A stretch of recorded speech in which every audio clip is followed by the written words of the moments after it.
Welcome to Earworm, episode 19. I'm Patrick Cloud. I'm Brian Clark. Oh, and today we got a doozy. We're revisiting some of our old content. In fact, episode 1. The first episode.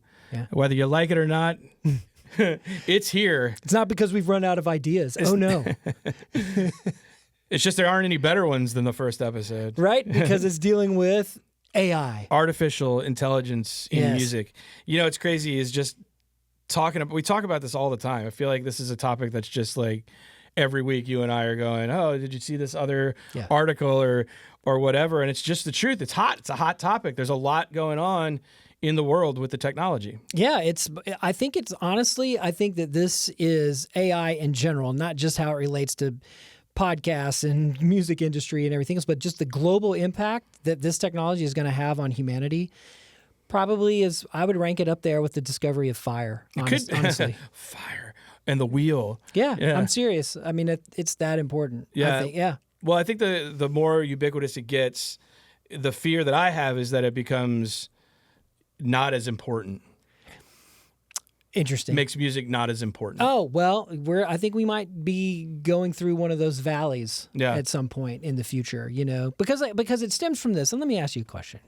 What is perfect fit content and substantially human made? Those terms, what do they mean to you?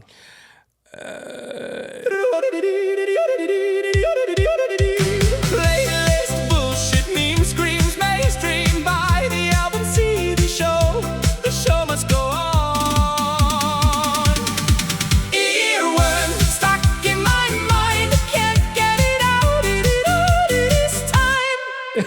So, perfect fit content just reminds me of, the playlists for, the drive to the country drive, your road trip playlist. Right. Where it's like you picked, John Denver and, a little Jim Croce and, your typical road trip fare. Yeah. Because it fits into the moment that it is. Yeah. Right. It fits quite perfectly, some would say. Okay. It's a ease back listening experience, like the perfect mixtape. You've got your jam and you know what you want to basically listen to on a particular. Sure. Okay. Fits a theme or a moment or an event, whatever.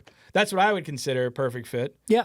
But what is it? What's defined what is perfect fit? Right. Well, if we leave it up to the folks at Spotify, it's got a wickedly different connotation. It's true. It's true. As does substantially human made. Substantially human made. That's the differentiator between artificial intelligence monitoring and like regular music monitoring. It's like they use the term. It's substantially human made, and that's usually like a way to say, oh, AI was used, but it wasn't all AI.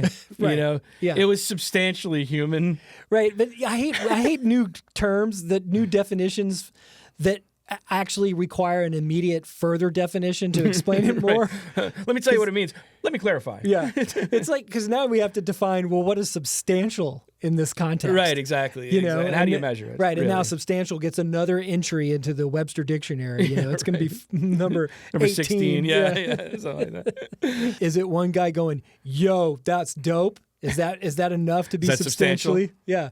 I guess it depends on who it is. There's going to be court test case, in the future. They'll be like, sure. well, this was documented at substantial. And then you're going to have the whole thing that we talked about in the lawsuit with the Lawsuit Tunes episode, which was striking similarity, substantial similarity. These are like gray areas even in the court of law. I have a feeling that we're entering into the not only a 50 shade of gray, but like 150 shade of gray when we're talking about substantially human made. It's going to be just, okay, so what are we going to talk about today? We're going to be talking about AI. We're going to be talking about some new advancements that's been going on into AI. We're going to look at some of the DSP providers and sort of the backbone as to how they present content, and are we being duped? Are we actually listening to more AI content than we may be aware of? Oh, we certainly are. And depending upon your service provider, which one, Apple, Spotify, Deezer, Tidal, Amazon, pick your one, you might be listening to a whole lot more, and we're going to get to the bottom of why we think that's the case. Right. Well, I think we should start with talking about Suno. So Suno is a AI platform that we are very familiar with. We've been testing and playing with the model for as long as we've been doing the show. And we're just going to use Suno as like our term for AI generation just for this episode, just because it is kind of ubiquitous. There are so many other platforms that do it, and there's more that are showing up every day. I mean, even Claude is doing it to some degree under Anthropic's flag. But so Suno is an interesting thing. And so what you should know about AI and generative AI, there's two kind of like paths, right? There's one where it's substantially human-made. It's where somebody's creating, they need a backup vocal, they need a flute, they can't play it, they need a whatever, and they can use these AI tools, even in Suno, to be able to create the things that they need. And even if it's for creation, they can purpose them, repurpose them, they can use them as guidelines to be able to write. And if you think that recording studios aren't doing this and producers aren't doing this, you're dead wrong. This is a very widespread usage. Yep. And I find that it's good. We got to have tools. It's like a sampler, a synthesizer, or a computer even that everybody was so scared to use in music, but it became a very appropriate tool. I take a contrary view, and I think that we should also put a big asterisk on this because we need to explain ourselves and how we're using Suno to the audience. Sure. We do not use it to generate any content other than our hokey ass theme song that you just suffered through. And It's our canned cheese. Yeah, and and the 18 others that we've made from the beginning. Exactly. Because my thing is know your enemy, right? And understanding this incredibly powerful technology. I am saying equivalently on record, and I know Patrick does this. We're not using AI to make music other than the theme songs for this show. And we're doing it on purpose because of the reasons I just listed, but also because I am not yet there where I would feel comfortable using AI in any song or any production that I was involved with. I'm not there. I really love the human element of it, but I'm not saying that I wouldn't do something like that from time to time. Who knows in the future? I don't know. We're not there. Right. So, and I agree. And being not there is okay. Yeah. I mean, right. I mean, look at that Boston record. Remember on the bag, it says no synthesizers or samplers were used in the creation of this music. No computers were used in the creation of this music because they were very much saying we're doing it all ourselves. There's an effort here that people don't understand. And it's true. I just think that as a tool to be able to put things in place. If you aren't a saxophone player and you can't afford one to be able to make your demos, sure, or use a synthesizer or a sampler. But the real evil, though, is the generative AI. That's correct. But there's a substantial amount of generation even on a track, right? Sure. So it's important, I think, for the folks that are listening that may not be dealing with this on a creative level yet, other than you doing a Word document or doing some deep dive information and organizing your next, presentation that you need to have. Yeah. But when you're talking about making art, which is inherently up until now has been a uniquely human expression. That's something that we've prided ourselves on, as a race in all cultures and all times. I think that's where things get really, really complicated because, for example, you can go into Suno and you can say, I need a background vocal, a choir, like a gospel choir. Here's my lyrics. And you sing your melody into, or you play your melody into it if you're not a singer, and you play your melody in, and it will literally kind of spit it out more or less with a gospel choir or a Gregorian chant or whatever you want to put in. Results vary highly. And we game it. Oh, it doesn't listen. Well, and the more musical you are, the more of a professional musician that you are, when you start feeding it professional musician terms, it shits the bed. It's totally 100%. Not built for that. No, it shits the bed 100% of the time. Yeah. And that's great. I love that. I'm glad that it does. But in 6 months, we may be having a very different conversation the next time we do version 3 of this episode. Yeah, and everybody, you can compare it to the meme of Will Smith eating spaghetti. That was that was done, and then they redid it a couple of years later, and it's so much of a vast improvement. Yeah. And we see that all the time. It's like now when you look at a piece of generated art, let's loosely call it art. Right. Content. But you'll see extra appendages, wrong fingers, hands facing the wrong way. Yeah. You'll see words are very hard for it to decipher in the background of things, but as it goes, it gets better. Now, I feel like music is a lot harder to pick out 100%. Because it's not a visual medium, and you really have to hear it. Now, being musicians, I think that in the experiences that we have, I think it's really easy for us to say, this is AI. This is what AI sounds like. It sounds like an MP3 a lot of the time, or worse. Yeah, and not only that, but just musical decisions that have been made in the AI learning model. And that's what I wanted to talk about. Absolutely. Next, yeah. Absolutely. Because you got to ask yourself, and you have to ask yourself this, ladies and gentlemen, which is, how is this language model learning? What is it? What is the test subjects? Well, it turns out it's scraping pretty much everything that's available on the internet. You called it the Wild West earlier, and it's very, very true. It's basically anything that's available. If I can look it up, so can AI. Yes. If I'm not behind a paywall and I can look it up, AI is pulled from it. Absolutely. And there's a really interesting site that we found, and that I believe is that the sloptracker.org? Yep, there's that, and then the AI tracker. The AI tracker too.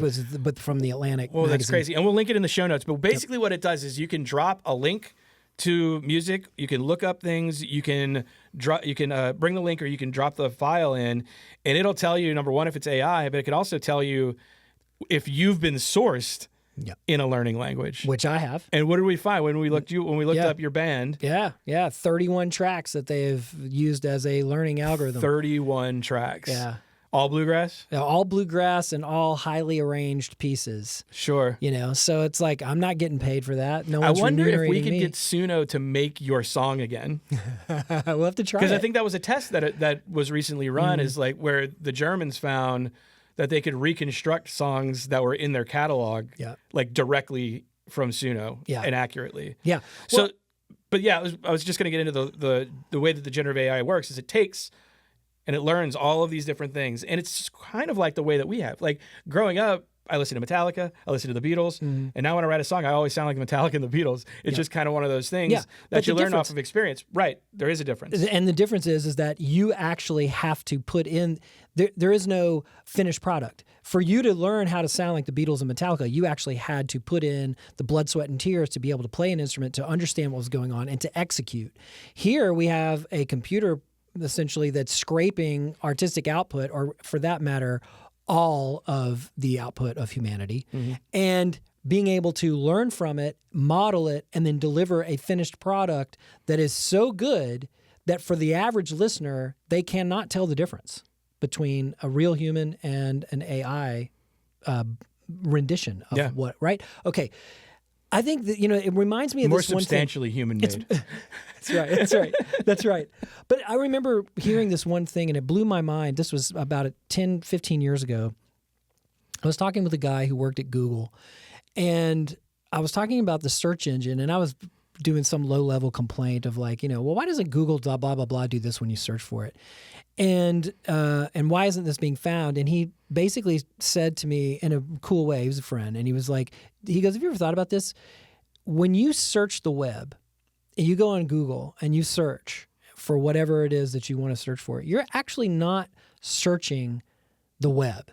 You're searching Google's version of the web and what they have at any given moment. Right. So there's always this sort of like, the wave, and then there's a wave behind it in a set, and that's what's really happening. You have what's on the web now, and then what all the big tech companies are putting out right next to it, and then right alongside that, now you have AI that's actually overtaking that and getting closer and closer to the cutting edge as processing power comes up.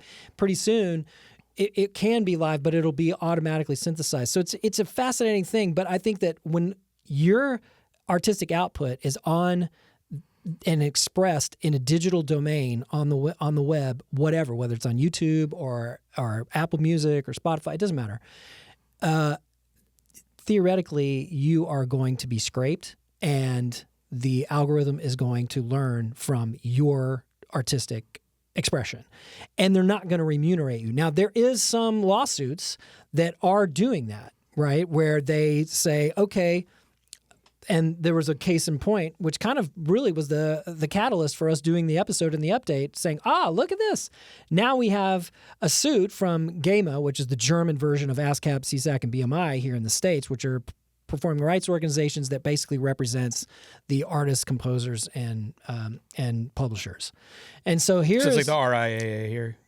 Kind of, yeah, it's a little cross between the two. But basically, they went in and said, we're suing Suno because you're using 5 of these different songs, and they named very specific 5 songs. One of them was Rhapsody number 5. No, Mambo number 5. Oh, Mambo from number 5. That's right. They were able to recreate these songs Yeah. just by prompting Suno. Right. So that tells you the level of learning that it's in there. And you can probably hear from the various genres that we've used at the beginning of each show for our theme song how deep this language learning has gone. Because it's pulling up stylistically appropriate, not only production values, but also choices of musical scale and genre-specific types of things, like if it's a screamo tune or if it's an R&B tune or if it's a surf tune or whatever, you're getting the appropriate stereotypical production values. Right. And, I think the big thing is it learns the language, it learns all of this different music, it breaks it apart, puts it in its own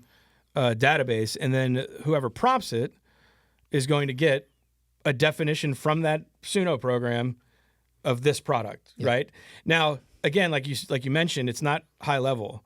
It's not gonna do Ionian mode. It's not. Right. It's gonna try and mimic whatever you put into the prompt. It's fun.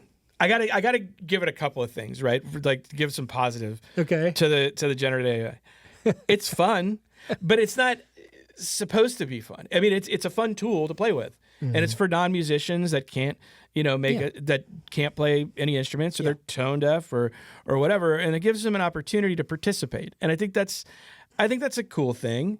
Bring more people in, and maybe it inspires somebody to go and pick up a guitar or take vocal lessons or whatever. And I approve of if you're going to make a love song for Valentine's Day for your wife or your husband, that's cool. Like that's a really interesting thing and an interesting tool to have. And you're not a musician and you're not a musician and you can't do it yourself. Because if you're a musician and you made one in AI, you're in the doghouse, buddy. It's going to be your last Valentine's. That's right. But I do think it's fun for that reason, for the non-musician and having that very specific thing. Now it's become abused, and that's really what we're looking at now is people are abusing it to try and make money. Yeah, not only spamming it in the sense of just quantity of uploads, because you're looking at 90,000 songs uploaded a day on some of these services, and they're reporting for anywhere from 70 to 90,000 songs uploaded every day, and upwards of 40%. They've already said is AI, completely generative AI delivery. Right now, no substantial human. No substantial humanity at all. Positive note for Suno. Another positive note, right? All right. Recently, they have announced that they are going to limit the amount of downloads that any account can do. Mm-hmm. So even if you have a top-tier account, you can't have infinite downloads. I think what they're seeing is that there's so much slop that's being exported, and people are doing hundreds of songs, and then just turning around and feeding them to the algorithm, right? Now, but here's a workaround from that. Are you ready for this? It's just recorded? Yeah. Yeah, it's true. I mean, you just take the output of your computer, you put it into another input on your interface. I mean, don't give away the secrets. Right, exactly. I mean, hey, we don't want everybody to know how we made that last hit. But hey, that's a positive PR move, saying, hey, we're going to limit the amount that comes out, and that is probably of consequence. It's not necessarily it probably wasn't in their business plan to do that. Yeah. It was of consequence, but that's a good way to kind of stifle it a little bit, right? Yeah. It will stifle it. But the fact that anytime anything makes money, it's going to be abused, right? So yeah, well then that's my point, is that you kind of wonder, why did they even have to do this anyway? It's because there's so many people out there that are trying to get rich quick, and there's a disproportionate amount of people that listen to music in a passive way that don't know that they're listening to completely generative AI music, or let's just call it bot tunes, right? Bot rock, our new genre. Yes, but they don't know that they're listening to it, and that's fine because it's on a playlist that's very innocuous, like spa or flirting with my polyamorous barista playlist, or sleep. Yeah, right. Or the sound of 1,000 farts in a jar.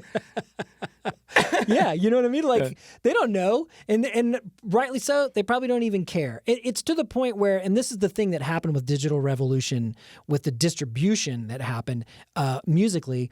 Once we moved away from physical product, even CDs, but especially for the vinyl and CD era and back, people could actually hold a physical product in their hand and they could read liner notes and they could look at stuff. But the early days of MP3s and the early days of iTunes and the early days of MP3 players and everything else that's happened since then, peer-to-peer and everything else, people get music, but they're no longer invested because they didn't part with hardly any money, if at all.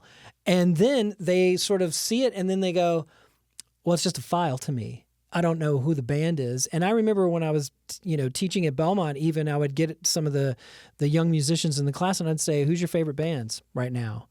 And a lot of them would go, oh, I like this tune called Creep. And I'd be like, oh, you mean Radiohead? And they'd be Meanwhile, they're wearing a Radiohead shirt. But they don't even know. They don't even know. Yeah. And I was like, do you know the band members? No. They couldn't name the band members. They couldn't name who wrote it. They didn't know where it was produced, what studio it was recorded in, let alone what band members played what instruments. So there was this thing. So I think that now that generation has now moved into mass consumption mode and they're more financially mobile. And now they can listen to the Chill playlist or 1,000 Farts in a Jar playlist. And then they can go, yeah, that's great. I still don't know who it is and I don't care. Right. Well, there's no consequence, right? I remember, growing up, whenever it was able to get any money, I was going to the record store to buy a $20 CD, right? And because $20 in 1990 was a lot of money. And I remember some of my friends had some music and I had some music and other friends had other music, and we'd all get together and take the effort that we had converted into these purchases and really celebrate them with our friends. And there was such a inherent value to that anymore. And I just can't think of an instance where people are, especially younger generations, and I don't mean to get off my lawn about this, but that are sitting around and actually intently listening.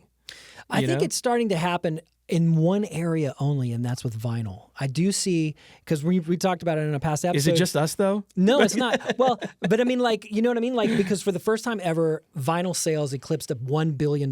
They beat CDs for the first time. For the first time in 2026. How long have vinyls been around? Almost 100 years. But it took them 100 years, but God bless them, vinyl started to win out. What's amazing is that more and more people are getting into vinyl. So I think they're discovering this thing, regardless of age and demographic and whatever. I think that there is this movement of getting back to it that's just happening in an unprompted way. It's not just indie hipsters with beards that smell like craft beer and bacon. Well, right. Is it burnout? Are people burnt out on... I think that they the fatigue of choice and just having infinite and being like, I need better. I think part of that is there, but I think it's just an inherent need for more of a connection with something that means so much to people, which is music. So I think it's probably that, but I'm optimistic. Well, the people that control all this don't care about what we're talking about. And you know what's even more important? So for those of you who are thinking, why are they even talking about this? How does this even matter? Here's why it starts to affect an $11+ billion industry, and it's global. When you think about the amount of people that are listening to music around the world, specifically in a digital domain, where they've got mobile phones or computers or what have you, it's substantial. 830 million people are on streaming. Right. So if you think about that, that's 1 out of every 10 people. And when you get into more affluent countries that have population, you're looking at almost upwards of 90% of those high folks. Technology is, they say it's 90%. Yeah, it's the new Stream It's the new, having access to technology is the new real worth when you get past industry and everything else. It's like before it was literacy, could you read and write? Now it's do you have access to technology? Right. So I think that that's where we've pivoted, but that's where we are. So this is why this matters so much, everybody, is because when you get into these DSPs, and I'm talking about Spotify and Apple and Amazon and Deezer and Tidal and all the great services that are out there, which pick your choice. However, Spotify is the largest. Spotify is the largest. And we're going to pick on Spotify a little bit because I'm not a Spotify fan. Right. Well, and I just want to remind, before we go into DSPs, because I got a big chip on my shoulder about physical media, you're just licensing music, right? Just remember that. You're only buying a license to it. When Spotify loses Garth Brooks, I hope you have your CDs and your vinyls, and you want to if you want to listen to it, right? There's a lot of examples of bands that are not on streaming. Yep. There's bands like this Ocean Size. This record is not on streaming anywhere. The only way I'd be able to listen to it is putting it on my plat. I love that. It's scarcity. It's scarcity, right? And inherently there's more value to that. 100%. So, when you go to find some of these records, they're actually quite expensive. Yeah. Because there's only a certain amount and there's a lot of fans. So I just want to remind people, it's like, if the grid goes down. Yeah. What are you left with? What are you left with? Yeah. I thought it was great. There's this movie I just saw. This is a total side note called The Last House on Netflix. It was pretty good. But there's a moment where they lose electricity across the board. Mm-hmm. And the first thing that happens is the dad pulls out the record player. Right. And I was like, all right. But they didn't have an electricity. They didn't have, I'm sorry, they lost Wi-Fi first. Oh, okay. All right. Everything was down. There was no phones, no internet, no anything. Right. And that was the first thing that he pulled out. And they only had 2 movies. They had Annie and Air Force One.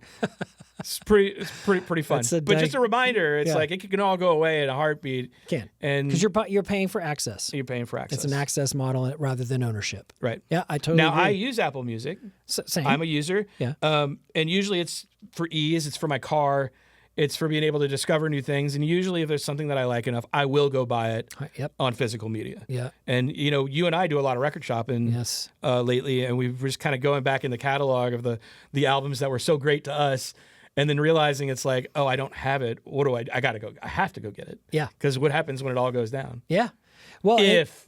And even right, when I'll be somewhat optimistic. But that's it. I mean, you have a huge electromagnetic pulse, and it wipes out the servers, and globally. Yeah.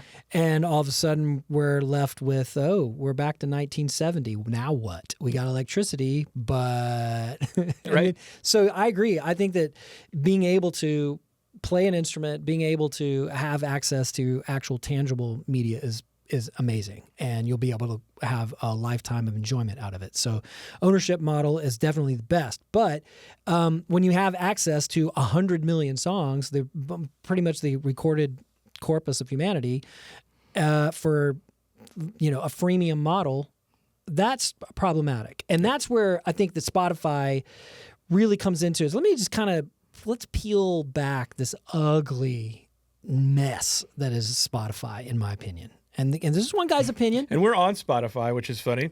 Yeah. So, come and kick us off. Yeah, that's right. Fuck it. Don't care. This is all very interesting. I'm just being real, people. Yeah. But when you look at Spotify, I've never been a fan of this platform. I've never been a fan of Daniel Ek, self-proclaiming that they saved music, which they clearly have not. But, and listen to what we're going to say, and you can be the judge. Music. Yeah. I mean, come on, man. But Spotify is essentially, let's just look at what it's worth right now. Okay, so Spotify as a company who only turned a profit last year, almost 20 years of record just being $40, $50 million.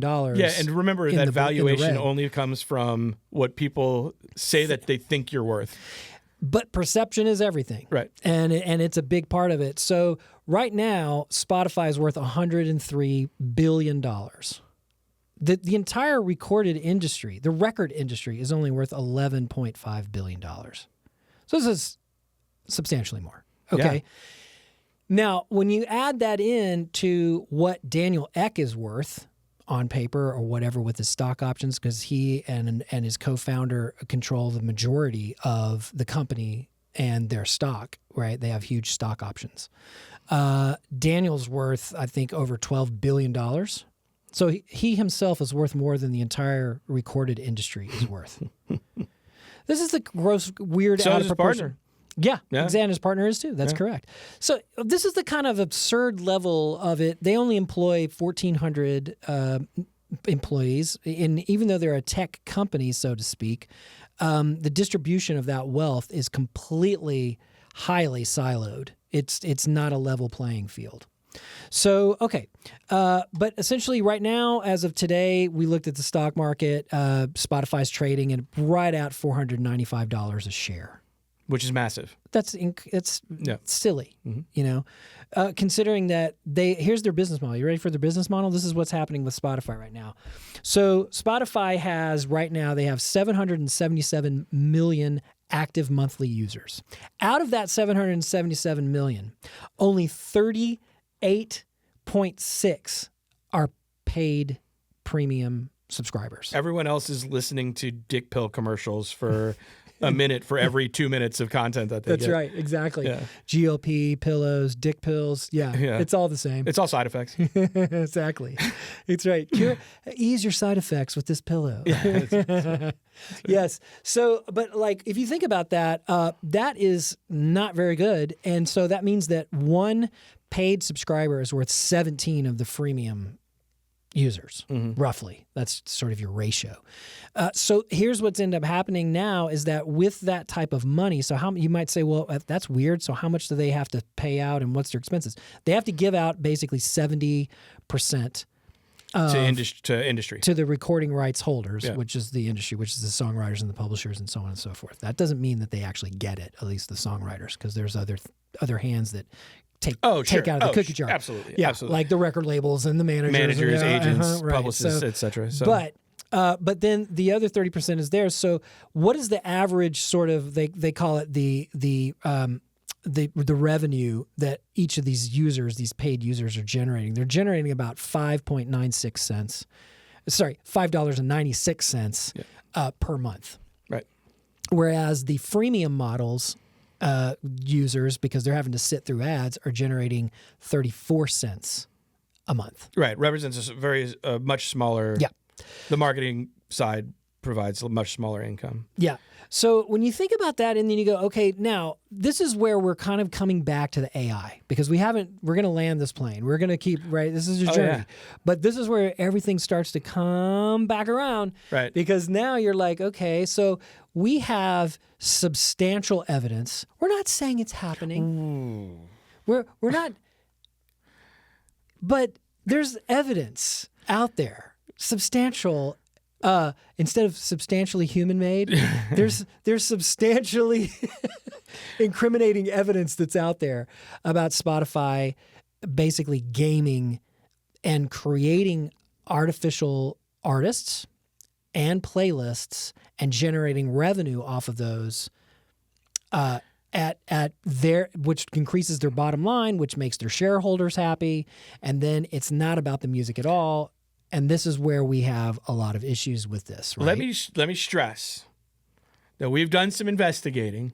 Yeah. And we do not have proof, but it's very damning. Let me explain how artists get paid, right? So what you were saying with the money, with the 34 cents versus the $5.96, the average that people popularize in the media about an average stream is 0.003 cents per stream. Yeah. Is what's paid. Now, you have to realize that is not what is paid. That is just an average of what a stream would pay. What happens is they take all of the revenue for the month, right? And they basically make a big pie. And there's a cap on it, right? There's a certain amount, right? Yeah. Put aside. Yeah. And then they divide the streams by the artists, right? So if Taylor Swift did 10% of the streams on Spotify, guess how much she gets?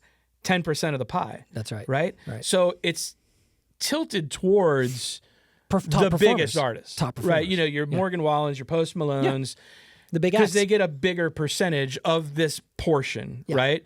So thank you, scientists, might have gotten, 500 streams, but that doesn't mean it multiplies by 0.003 cents per those 500 streams. That's right. And they might get 0.003 cents total, considering that their 500 streams are not even enough to be compensated. That's right. And there is a threshold. There is a hurdle rate. If you don't pass over the hurdle rate, then you're not eligible for a payout.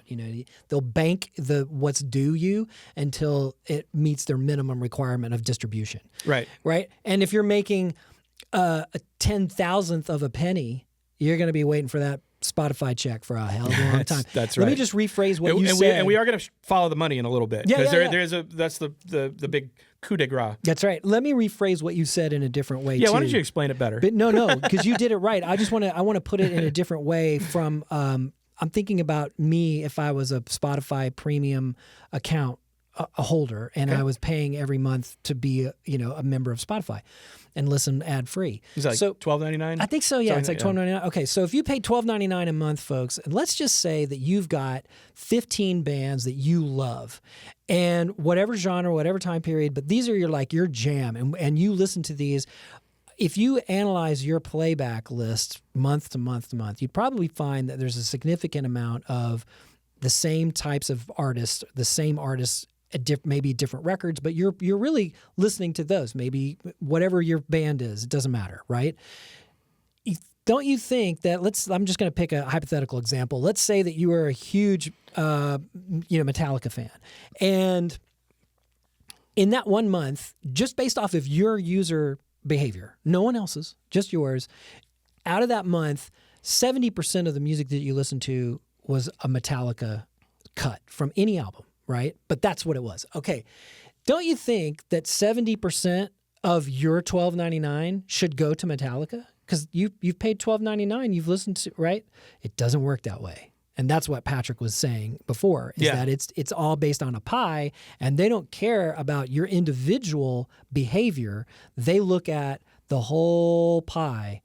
And it's hard to conceptualize because it doesn't make intuitive sense. You'd think one would equal the other, like it was an inverse equation, and you could, 6 plus 4 is the same as 4 plus 6. It's not. Yeah. And this is where it differs substantially.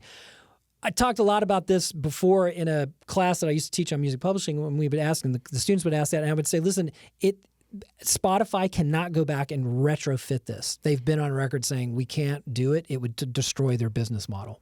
So it's too late. That boat has sailed. Now, add into this idea of generative AI music. So now Spotify...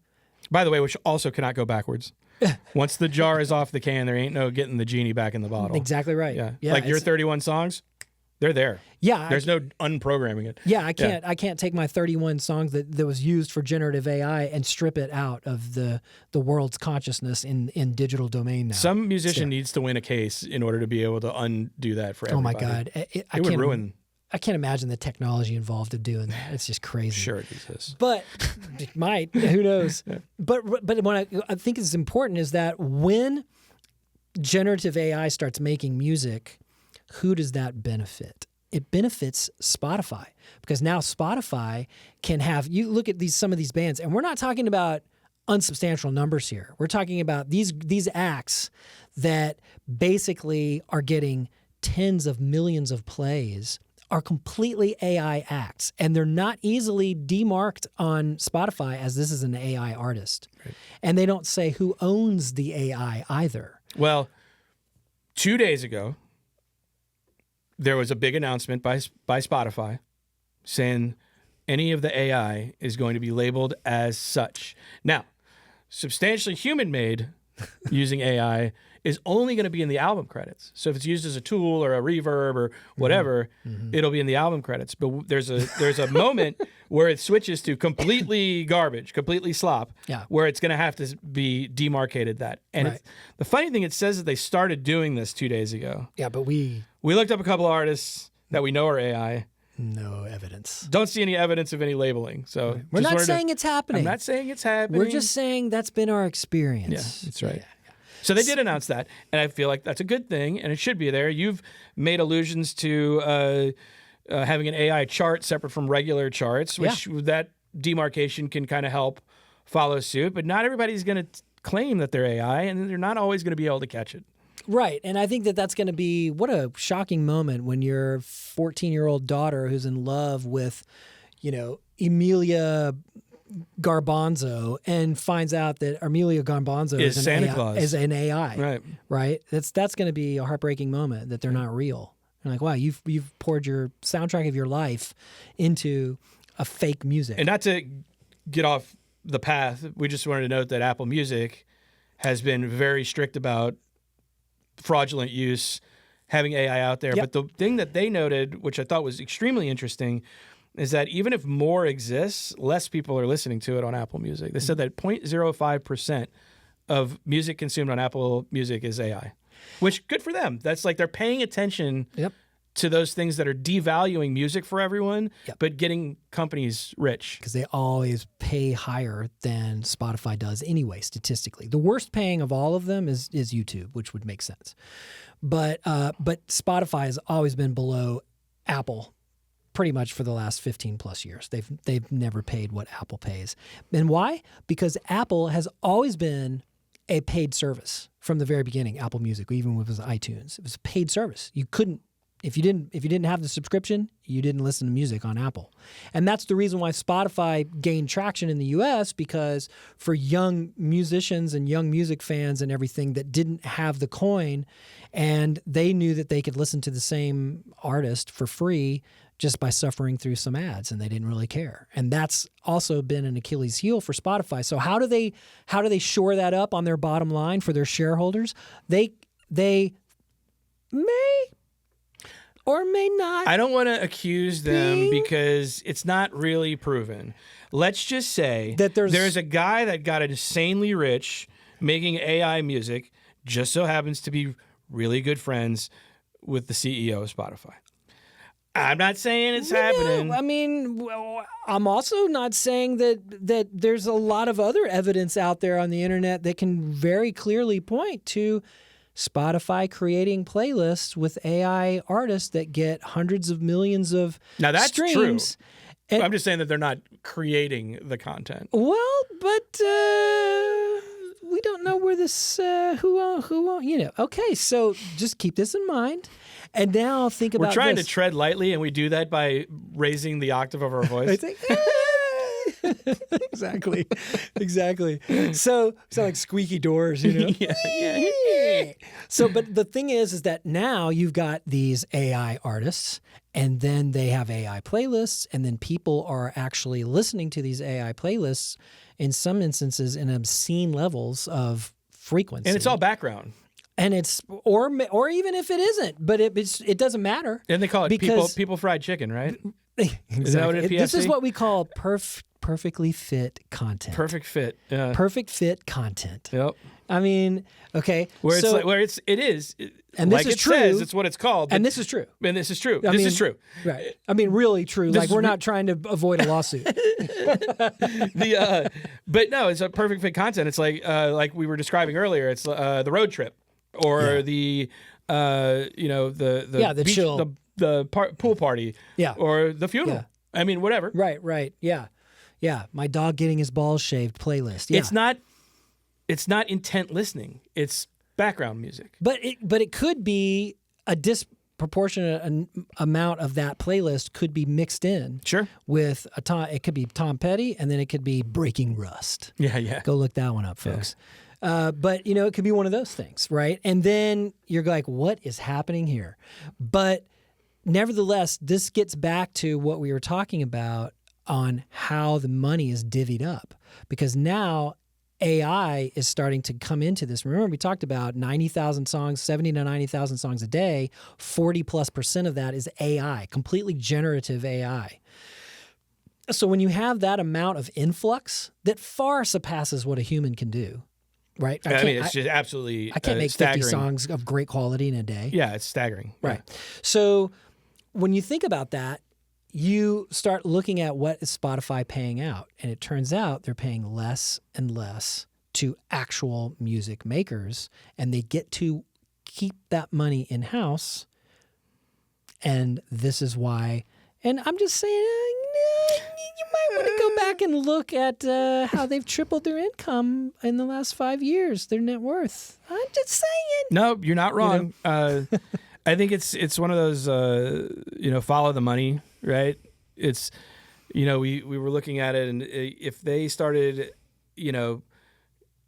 let's say generating their own music to be able to fill those spots, it's like that percentage gets less and less that's paid to actual artists that are making money. Exactly. And we're going to talk about live shows on another episode because we think it needs a lot more research.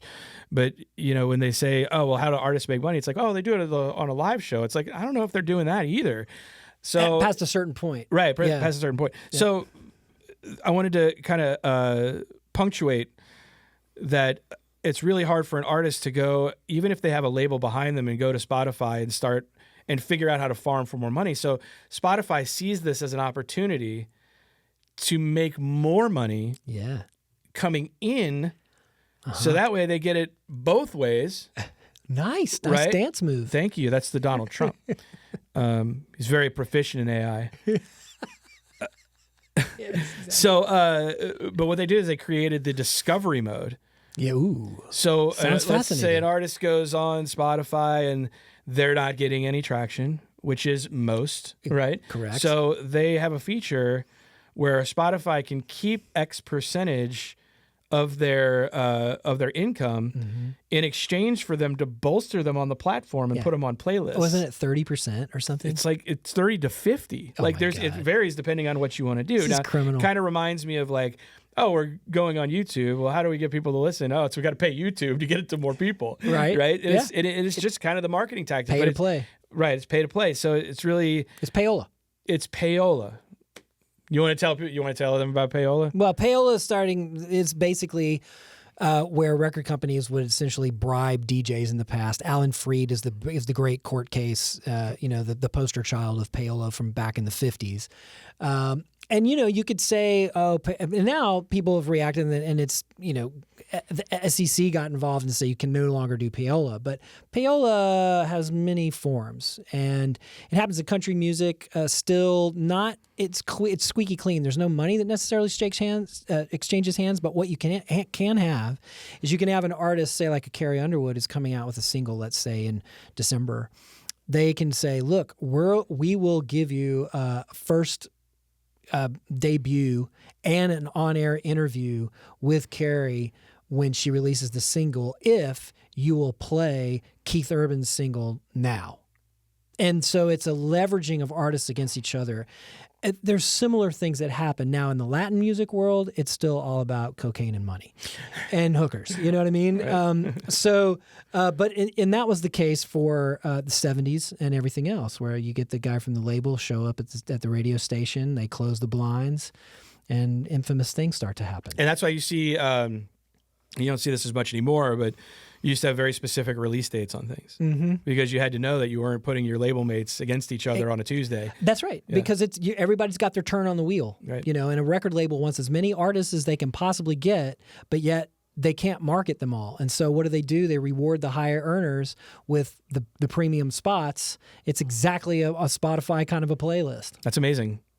I never put those together like that. Yeah. Makes sense. So anyway, that's, I think, the scary part of this whole situation that we've got going on. Well, the good thing is it's not falling on deaf ears, right?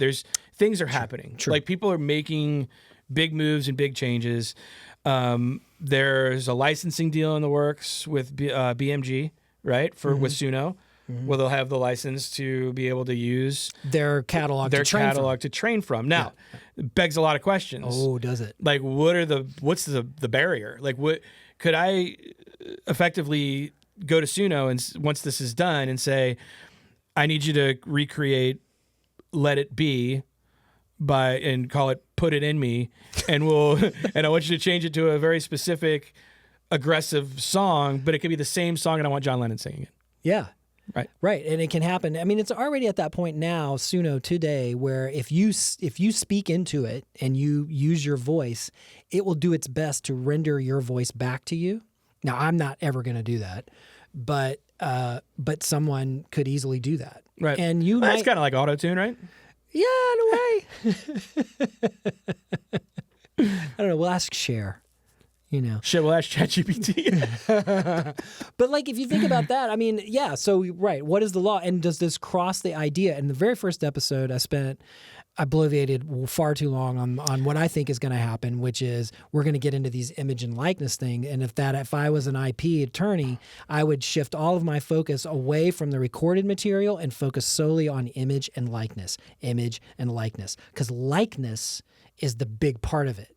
Yeah. That's the non-visual part. You can also define and say, this AI track that somebody is out there on a chart now making money on sounds too similar to my artist, my client. Yeah. And I think we're going to get into some real. I guarantee you, we're going to have these types of court cases that are going to come forward. I'm sure, and there's going to be like a precedent from action figure cases and stuff like that, because those were important things. And we talked a lot in the last episode about some of the creative ways. I thought it was interesting that James Earl Jones sold his voice to Disney for them to use in their AI models to make Darth Vader, which I'm okay with that, because I think he had the right to do that. It's his, right? And now he lives posthumously through, the Disney profile, right? Which is huge. Well, and not only just in that's big money, but you can do it on a more non-local level in the sense of money-wise, where there's no money exchanging hands. But we've had this problem sometimes where if we do a live performance and somebody speaks into the microphone and says the wrong pronunciation of a piece, or they just say something that they misspoke, we can literally go back in and change it using their voice, because their voice has already been analyzed in an algorithm, and you can get them to not only that, but if I wanted to promote a single or a video or whatever, I could literally get the artist's voice to say the type that I want. I could type up any copy that I want and have an artist really read it. That to me is a huge amount of IP infringement. Right. And it brings to question a lot of things. I mean, there's a lot of dangerous people out there. Right. And if you think about that, I mean, think of the classic scam of the person calling your grandmother and saying, hey, this is your grandson. I'm in jail in Atlanta and I need you to bail me out, or whatever it is. That actually happened to my grandmother. Wow. And it was me. Right. Wow. And they sounded like me, but this was a few years ago. Yeah.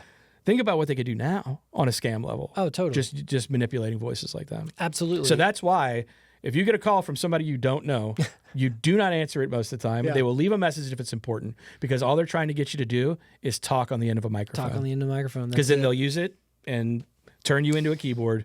My mom worked a lot with first responders and underserved communities back in Dallas, and then it spread out to nationwide kind of stuff. It was a fascinating thing that she did before she passed away.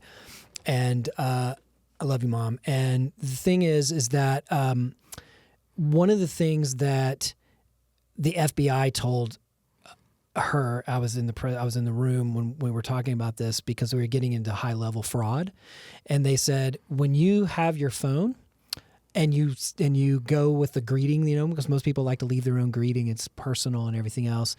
They advise that if you have any type of public profile, or you just want to protect yourself from these types of individuals, that you take that off and you use the generic computer voice.